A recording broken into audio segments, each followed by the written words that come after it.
So I gave him the croissant, and I figured, well, the only reason I bought this croissant was because of this guy and go next door. So God must want me to give him the croissant. So I gave him the croissant. Then we're walking down the street. I said, but I got one more, Christine. She likes the croissant. So I had we'll eat this one later. We're walking down the road, and this other lady sitting on the ground, and he says, do you have anything to eat? And I realized, yeah, right here you go. So I gave her the other croissant.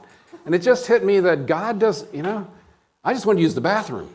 But next thing I know, something like that happens, and I can't just walk by those things. And Christine's usually the one, she's giving away everything, So anyway, having served 200 homeless over 14 months, not at all at the same time, but over that period of time, we saw people die of overdose. We saw people, come to Christ. We actually hired a couple of guys that worked at Alliance Redwoods after that. So, you never know how God's going to take it. Here's your plan. But God's plan's like, no, that's not the plan. This is the plan. So we're going to follow him, we're going to follow us. And his plans usually works a lot better than our plan. Less calories. And Christine goes, we can't eat all this stuff, We're like, okay, well, guess why not? I just gave it all away. So anyway, that just happened this morning so I thought you'd share a little bit about that, You just be generous. It's fun to give. It's a lot more enjoyable to give than it is to take, right? So who knows what those people's story is, but we can care for them and treat them with human dignity and respect. That's what I learned working with the homeless. So before I jump into the message, I want to give you a short story. If you go to the next slide there. Before I get started on the message, I just got to give you a little bit of my journey. So this right there, that's where I went to Bible school. Great place to go to Bible school. It's right on the ocean in South Florida. But I had a hard time in high school. I actually received the Rip Van Winkle Award for sleeping in class when I was in high school. And I was voted most likely not to succeed by my senior class. So the bar was set really low, so I had nowhere to go but up by that point. But God bless my mom. She believed in me, and she got checked out. And I actually had a sleeping disorder called narcolepsy, if anybody ever heard of that. So I was actually diagnosed with this thing called narcolepsy, which means you just go to sleep. So I'd walk into a classroom. The reason I became a preacher is I usually stay awake when I'm talking. So, but everybody else goes to sleep. So I would walk into a class and I'd go to sleep, So Florida Bible College, right on the beach, I'd walk into a class and I never fell asleep in a Bible class. First time in my academic experience, I never fell asleep and I loved the Word. I learned the Word. Then I went to my English class, and it was like somebody pumped sleeping gas into the room. I was like, I failed English and got straight A's in Bible. I don't know, Doug. You'll have to tell me whatever God had in store with that. But what I learned through that is God takes the foolish things of the world to do his plan, because then it's not about you any longer. So that's just a little bit about my journey. If you go to the next slide. But I was kind of the class clown. I loved the outdoor adventure. Now, but I'm in South Florida. It's hard to find outdoor adventure in a big city. But where there's a will, there's a way. So this is me. That's actually me when I was at Florida Bible College. And I climbed the highest mountain in South Florida, 6.5 feet above sea level. Took me 2 days. You can see the first day on the one side there. And just to timestamp it, that was in 1976. I can tell? It's on the building behind where I climbed. So that's a little bit about my journey. So I was one of those guys that was least likely to make it in life. So go to the next slide. So I'm sitting there in chapel, and when you go to Bible school, at least when I did in the 70s, you had to wear a tie every day, and you had to go to chapel every day. Can you imagine doing church every day? So, then you go to Bible classes the rest of the day. So I'm sitting in chapel, and this guy, a recruiter from Alaska, shows up. And he goes, any of you guys like outdoor adventure?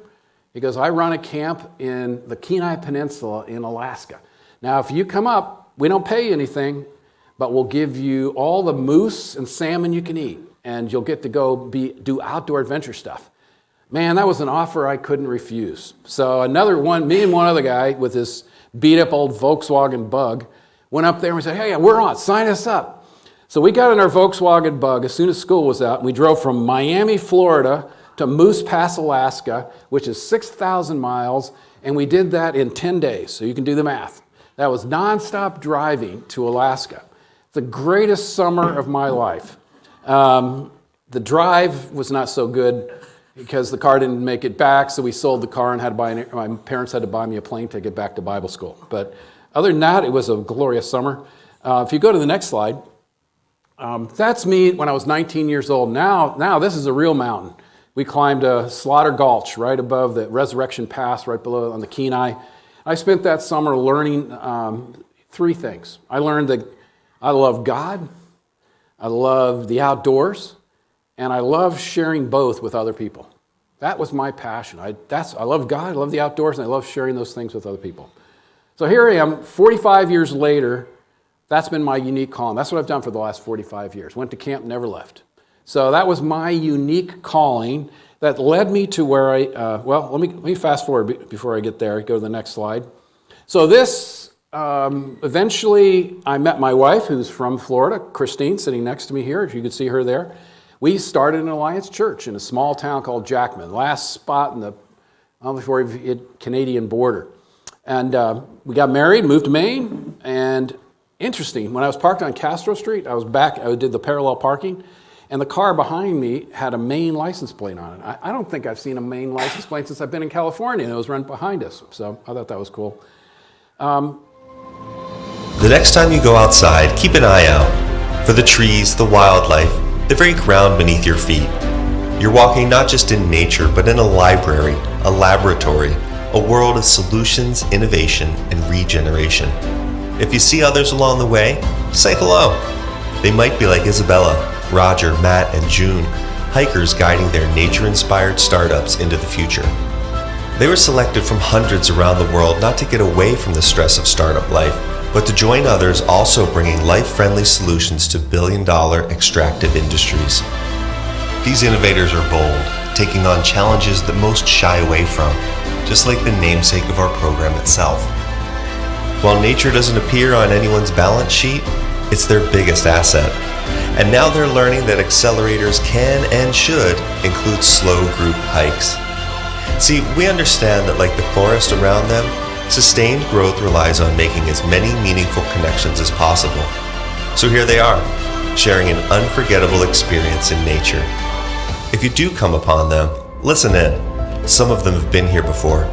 You'll hear them share with others how they've gone from an impossible idea to seed round, appeared in major media outlets, staked their claim in the marketplace. And you'll come to understand why they all say this program, the Ray of Hope Prize, stands apart. The people, putting relationships before tasks. Over time, long after this hike is over, the achievements of any of their individual companies will pale in comparison to what this group of cross-industry leaders will do as a cohort, continuing to learn from and support each other. Systemic problems will be met with systemic solutions. So next time you go outside, tune into nature. Whether you're with other people or by yourself, you'll still meet the next great innovator of our day. Then visit us to learn more.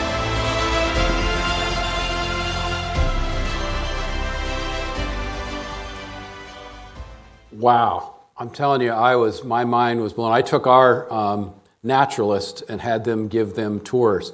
But all my naturalists figured out they should be giving us the tour. They know a lot more than we do. These are some of the smartest people on the planet with incredible ingenuity and the things that they're doing that's going to change the landscape environmentally in the future. So it's super exciting to be part of that. But it's so interesting how God is sending people like that our way. And here's what I learned. That hope is not found in just solving environmental problems. So we're working, and I'm actually working with an author by the name of John Seal, as you can see up here, to write a book. And we're writing a book. I'm not doing the writing. I'm just giving him ideas, and he's writing the book. But spiritual biomimicry. So what's spiritual biomimicry? And that's what I want to talk with you about in the time we got left. Through nature, we can learn about the structures and priorities of the spiritual world. Redwoods point to a spiritual reality that is beyond themselves. They are echoes of a voice that is calling to each of us.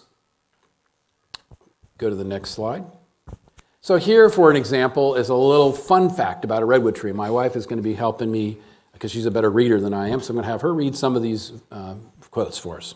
A redwood tree provides 40% more oxygen than any other plant.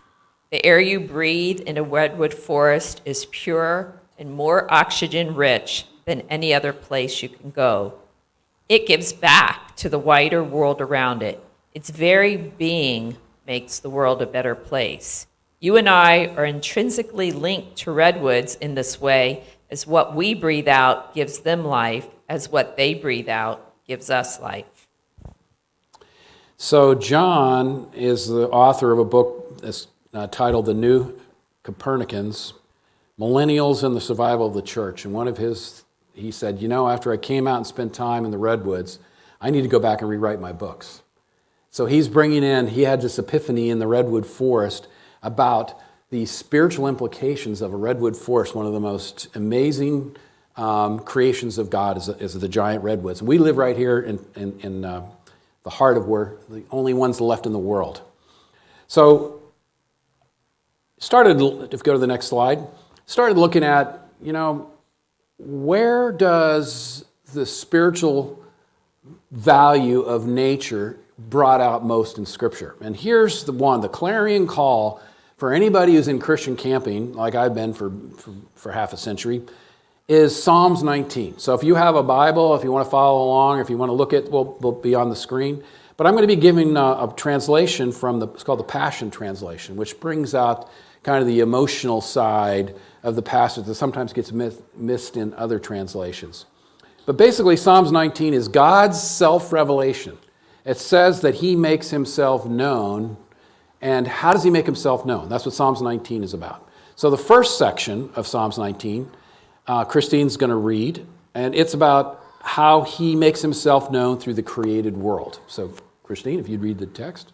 God's splendor is a tale that is told, written in the stars.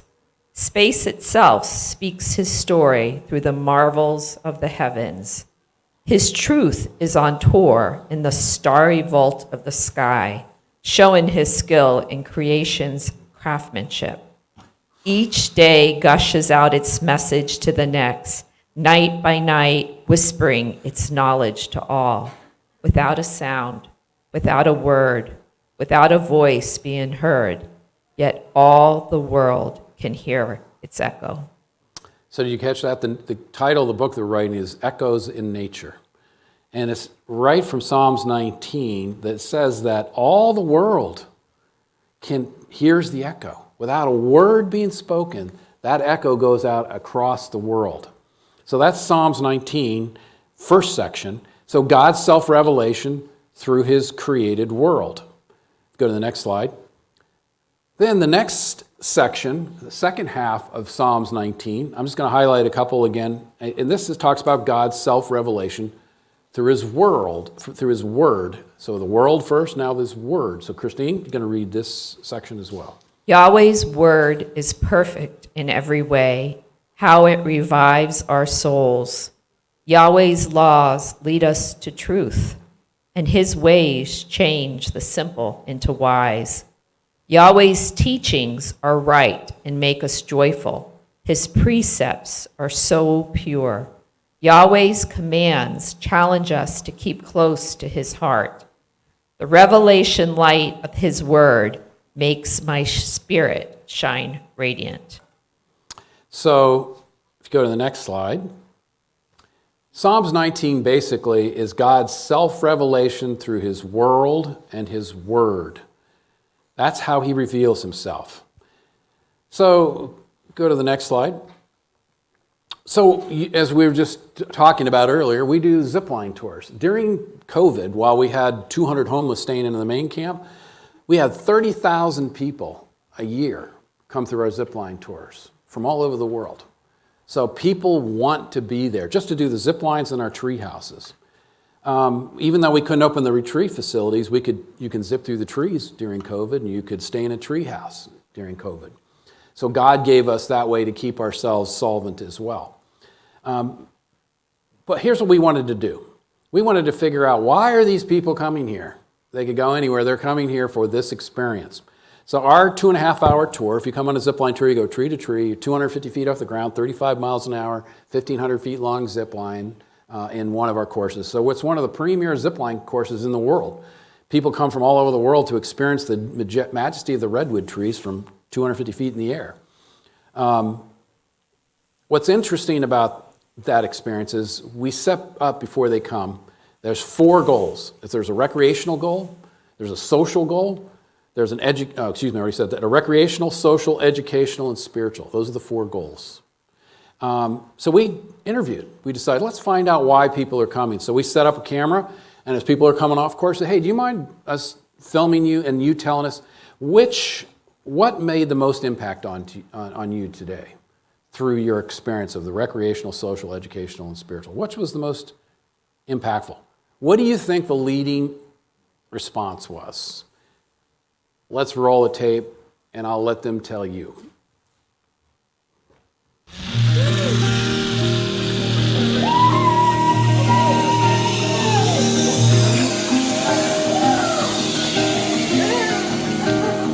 I think the recreational aspect most impacted me because I had so much fun, just even being nervous and feeling like I was going to throw up, but also having just like a total blast. This was extraordinary fun. Social impacted me the most probably because it's my wife's birthday and I had fun. And the trees shake. I actually was here as a child doing the outdoor ed experience. The educational part is amazing. As a science educator myself, I really appreciated how much they thought about the impact here. For me, it was spiritual and recreational. I think recreational and spiritual. Just flying through the tops of the trees was awesome. I think mine would be spiritual. I guess because being up there, it's just a whole nother world. The most impactful, I'd say, would be the spiritual. It's just being out here in GOD. I think the spiritual aspect impacted me the most. I was standing up there in like the sunlight and I closed my eyes and I took it all in. For me, it's going to be recreational and spiritual, because I think spiritual because I just really like the feel of being like just around the environment of the forest. I felt more free, and it was just like it was like a good like weight off my chest from like the normal life, you know. Hey, it's Pastor Brian. I'm here at Sonoma Zipline Adventures and Sonoma Treehouse Adventures, connected to Alliance Redwoods. We get a lot of different people that come out here going on tour for a lot of different reasons. Sometimes it might be because they need a little mental health break, maybe because they're feeling restless and they want to just come experience the forest. Sometimes you get people that don't identify with any religion, they don't go to church, but then they come out here and they just let go of their burdens. And this is such a perfect place for them to do that, to meet the Creator in His creation. We have people that come out here just for adrenaline, just to get Instagram, and then all of a sudden they have the scripture right in front of them. They have the forest right in front of them, and it causes them to think and look at reality in a different sense. It's just everything, the trees, the creek. I'm just so grateful for a place like this. Our Creator made this place specifically to worship Him.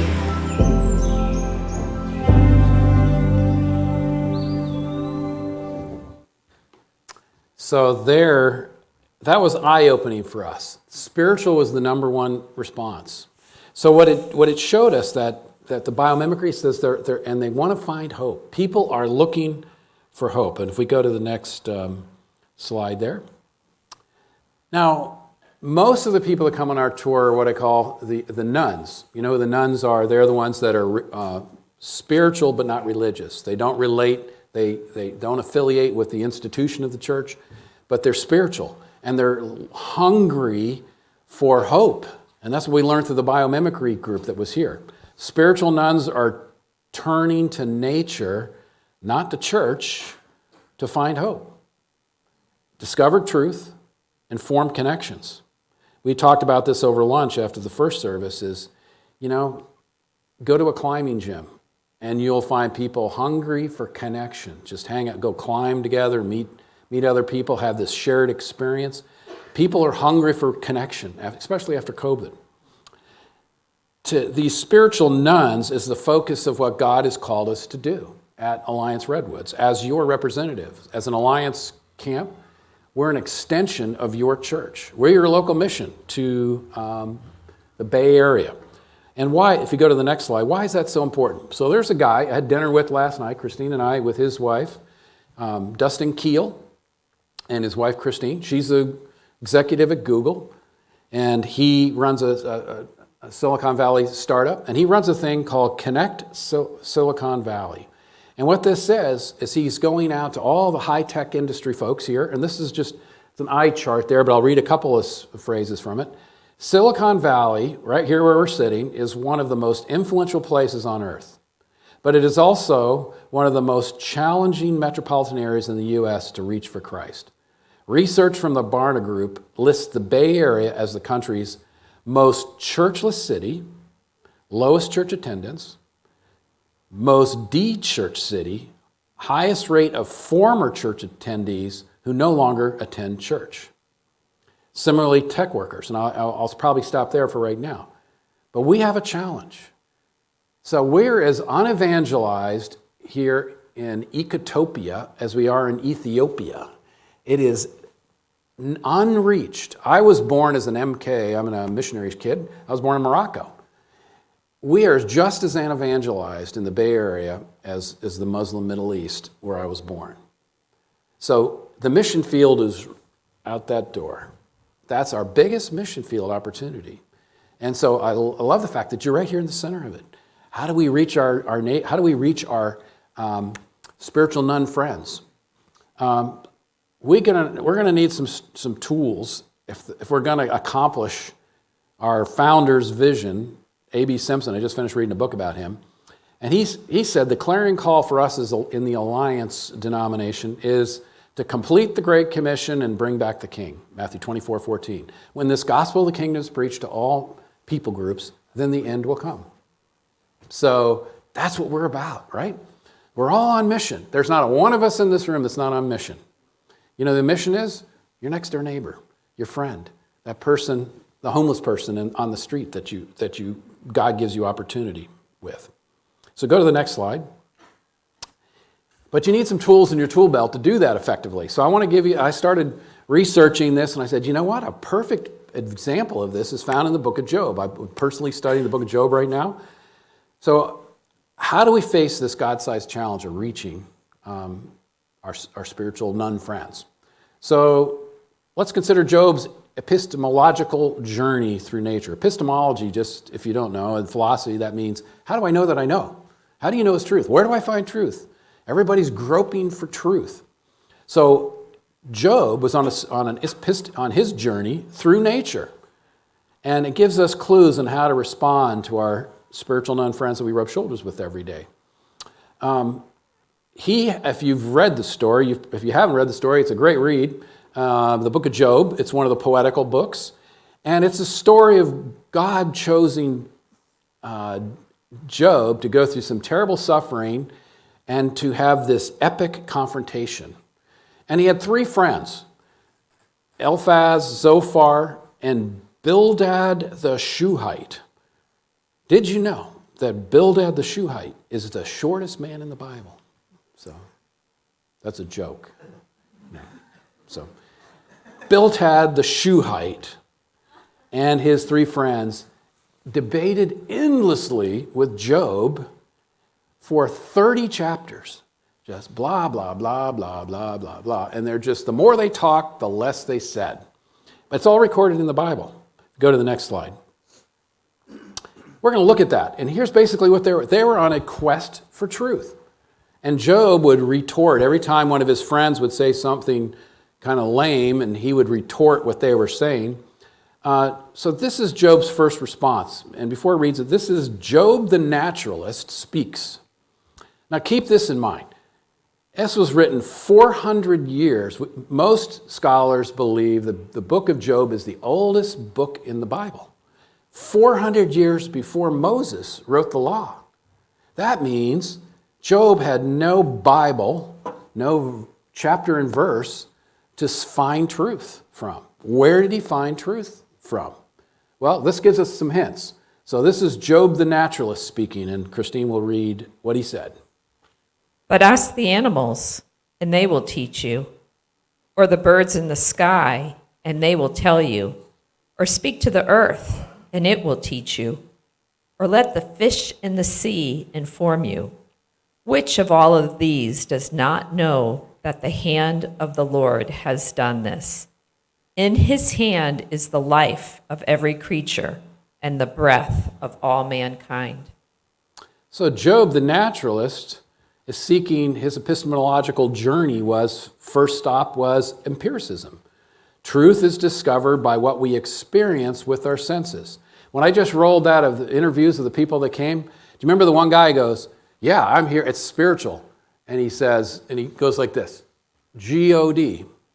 Now that's kind of a pantheistic worldview. God is the same thing as the redwood tree. They're one in the same. We worship, we're all one, a oneness. That's kind of what this is. So without revelation, Job's first conclusion is, empiricism, this is what my senses are experiencing, these are the conclusions that I'm coming to. But then go to the next slide. He continues. Now, a little bit later, he explores rationalism. And rationalism basically is truth is discovered by reason and deduction. It's rational thinking. Very popular here in Silicon Valley would be the rationalist. So now, this is Job the skeptic speaking, the rationalist view. Christine, if you go ahead and read that. At least there is hope for a tree. If it is cut down, it will sprout again, and its new shoots will not fail.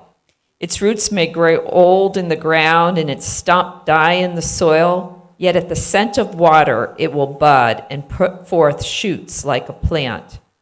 But a man dies and is laid low. He breathes his last and is no more.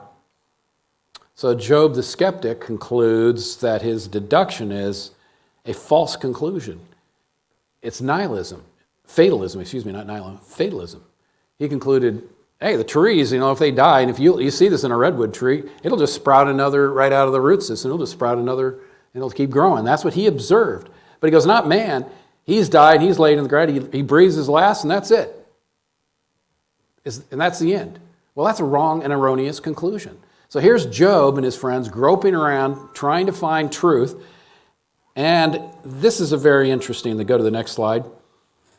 About chapter 32, after 30 chapters, there's this young guy who wasn't in the story, and his name is Elihu. And Elihu enters the scene, and he says these things. So here's a humble young man who's been listening to his elders, trying to describe truth and where to find it.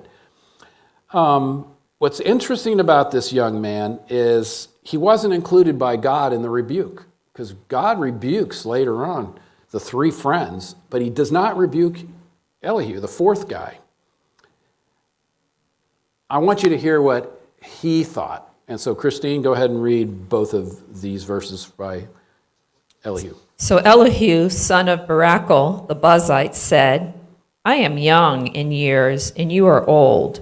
That is why I was fearful, not daring to tell you what I know. I thought age should speak, advanced years should teach wisdom, but it is the spirit in a person, the breath of the Almighty, that gives them understanding. And keep going with the next one. But no one says, where is God, my maker, who gives songs in the night, who teaches us more than he teaches the beasts of the earth and makes us wiser than the birds in the sky. So my takeaway from this is, I mentor a number of young men. And one of the things I learned is the two things I look for if I'm mentoring somebody. I want to look for humility and I'm going to look for teachableness. But what I learned in that was, if I'm expecting them to be humble and teachable, then I need to be humble and teachable. Because I have as much to learn from them as they have to learn from me. So that's exactly the story of Elihu. He comes along, and if this is something for all of us to take note of. In this book that the same author that we're writing, it says we have to stop looking at the next generation as the problem with the church and realize that the next generation is the solution for the church. There is no church without the next generation. The way they do it, the way they look at it, may be completely different than the way we look at it and the way we do it. And I think that's brought out in the oldest book in the Bible, the book of Job, hints at that reality. Go to the next slide. There's one last way to arrive at truth. So empiricism and rationalism didn't work. Revelation. Truth is revealed. Finally, God, the Creator, speaks and sets the record straight. And this is what he says. Christine. Then the Lord spoke to Job out of the storm. He said, "Who is this that obscures my plans with words without knowledge? Brace yourself like a man. I will question you, and you shall answer me. Where were you when I laid the earth's foundation? Tell me if you understand. Who marked off its dimensions? Surely you know. Who stretched a measuring line across it? On what were its footing set? Or who laid its cornerstone?" So God sets the record straight. He doesn't give Job and his friends the answer they were looking for. He basically just tells them this: I'm sovereign. Where were you when I created the universe? And I don't owe you an explanation, is basically what he said. They're looking for reasons. I'm suffering because of evil, his friends are telling me. He goes, no, I've been righteous. I shouldn't be suffering. When I see God, I'm going to talk to him to his face. The problem is God says, oh, no. Let me tell you, I'm God, your creation. My ways are higher than your ways. My thoughts are higher than your thoughts. He doesn't really answer his question. But basically, notice that all passages I just read to you were taken for observation in creation. Even God speaks out of the storm, because there was no Bible. This is the first revelation. So here's, how do we apply this? What are some takeaways for this story? So if you go to the next slide, here's what I believe. And may I suggest that this is what God is calling us to do. We need on-ramps for our spiritual non-friends before we invite them to church and have conversation with them about truth, or why truth is revealed via revelation. So truth is revealed through revelation. Now we have the 66 books of the Old and New Testament that gives us a complete, everything that we need to know about life and godliness can be found in the 66 books of the Old and New Testament. That's revelation. So we have to be able to bring people along through conversation, and that revelation, as opposed to empiricism and rationalism, is how you find truth. You arrive at truth. So that's what I would encourage you to consider. And let me go to the next slide as we wrap things up here. I was coming in one day and I was training a whole new wave. We get about 120, 30-somethings train as guides and naturalists at Alliance Redwoods each year. And some of them know Christ, some of them don't know Christ, some of them have some, kind of rationalistic or naturalistic views that kind of confused. And they always ask me, well, what happens if they ask me a question I can't answer? And I said, your job as a guide is to do what this verse says. Let's read it. He who forms the mountains, who creates the wind, and reveals his thoughts to mankind, who turns dawn into darkness and treads on the high places of the earth. Sounds like a zipline tour, doesn't it? The Lord God Almighty is named. God is very capable of revealing himself. When you get into creation, our job is to do one thing: point to the Creator and his creation and point to his word. God is able to open minds. You can't change anybody's mind. I can't change anybody's mind. But God is very good at changing minds. This is what the mystics of old used to call the thin places. The thin places were those places that were very thin, but the difference between heaven and earth. They call them the thin places. The mystics, they said those are the places. In the natural world, God's voice is amplified in the silence. We live in a society where, it's just the ringing of constant technology and distraction. When you get into the natural world, it's a very different experience. And if you go to the next slide, that's what we're trying to do. That's an eye chart, so I'm not expecting you to read all that, but here's what we do at Alliance Redwoods as your representative. Our mission is to be a place of renewal where our guests meet the Creator and his creation. We're the Christian camp for those who don't go to Christian camp. Most of the people that come to Alliance Redwoods, 75% of them, don't know they're coming to a Christian camp.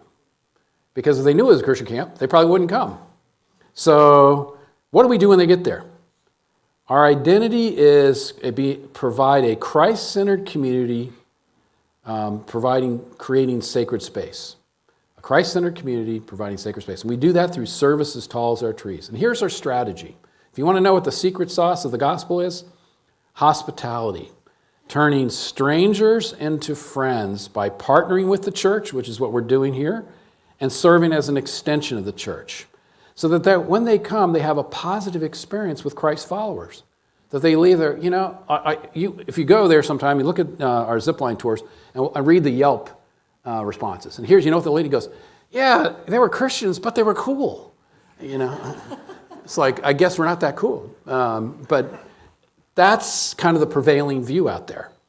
We want them to have a positive experience with a Christ follower, right? And here's what we want to get them. Our vision is that all team members, the people that work there, as well as the guests that come there, experience recreation, not just recreation, recreation leading to life transformation. Either meet Christ or grow in Christ. 1 Peter 2:24 is a verse that says, He bore, meaning speaking of Christ, our sins on a tree. The actual word is tree. And by His wounds we are healed. So the ultimate goal is that they would find revelation, the revelation of God's Son, and come to faith. But that's way down the road. It takes time to build relationship through conversation and connection. The best way I've found is just hanging out in a treehouse. As Doug was sharing, this gal who's a Buddhist, she said, "Can we talk about this over dinner?" No, I'm sorry, I'm a little busy right now. So no, of course I did. And my wife and I, we sat, and she brought out her Buddhism books, and we brought out this book she found in the treehouse, and it's called Reforesting Faith by a guy named Matthew Sleeth. That book basically explains what I'm talking to you about, and we put those in our treehouses. And we've given over 1,000 of those books have gone home, because we just say complimentary. People pick that. We have the book of John, the Bible. We've got some other, John Stumbo's book, God in You. And they get taken as well. But this one, thousands of these things are going home with people. They're interested. They're hungry. We're so post-Christian and post-evangelical that it's kind of novel to think about it again in our culture. So we're trying to step into that space. And here's what I would share as I wrap this up. Go to the last slide here. God is providing Alliance Redwoods with a wide open door of opportunity as an extension of your church. Here's what I've been doing this for a long, long time, as I've shared. I think I got about 5 years left in me. I'll be turning 70, been Alliance Redwood for 25 years, make my 30-year mark at least. But my last hurrah is how do we reach this generation effectively with the gospel? So I think God is saying, I'm giving you a door of opportunity. Are you going to walk through it or not? That's where I am right now. Can't do it alone, but I want you to see in conclusion here, and I'm going to conclude with this last video. Absolutely amazing opportunities that God is giving us right now. And with that, I'll conclude.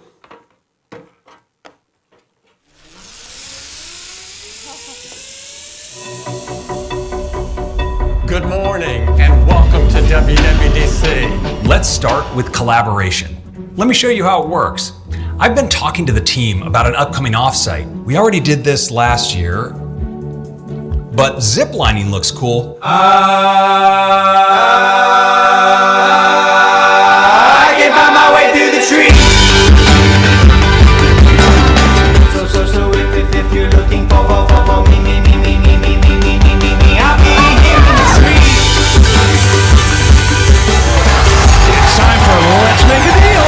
We are giving things away. Hallelujah. You win the box, Jesse, but what did you win? It's a zipline treehouse adventure. Wow. Have you ever been ziplining? Never been. I want to go. Are you an adventure lover looking to explore the charming, beautiful scenery of the Redwoods while getting a once-in-a-lifetime experience? Well, look no further than to the Sonoma Zipline Adventures. In the streets, I feel alright. I think I finally found life.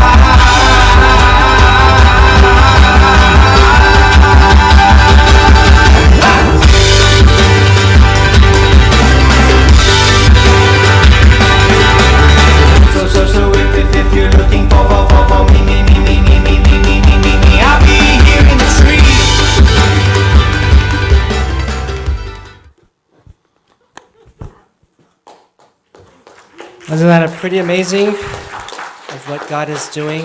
Thank you, Jim and Christine, for sharing with us some of the exciting things that God is doing at Alliance Redwoods. And, as Jim was sharing, he was talking about revelation. He was talking about how God reveals himself to people, just like how God revealed himself to us. And one of the ways that God reveals himself is through his creation, right? But even as we conclude tonight, we're just so grateful to have this partnership with Alliance Redwoods. And, as he was saying, it's an extension of us. It's an extension of our church. And even as Jim talked about these on-ramps, even as Jim shared about, these non-believers coming to the zip line and looking at scripture verses and saying, hey, looking at a book and saying, hey, can we talk about this? I was just struck by the fact that God wants us to also think about the on-ramps in our lives for the people around us, for our neighbors, for our coworkers, for our family members, right? And, you saw that commercial. Apple going to Alliance Redwoods, that's pretty amazing, right? A few years ago at Costco, I saw on sale Sonoma Zipline Adventures, like those gift certificates, right? So, it's amazing how God is using Alliance Redwoods. But God desires to also use each and every one of us, in our relationships. And I just want to conclude, even as we think about what Jesus has done for us, what Jesus did for us 2,000 years ago, what is God inviting us to tonight, even as we commemorate the Lord's Supper, even as we think about what Christ did for you and me on that tree 2,000 years ago?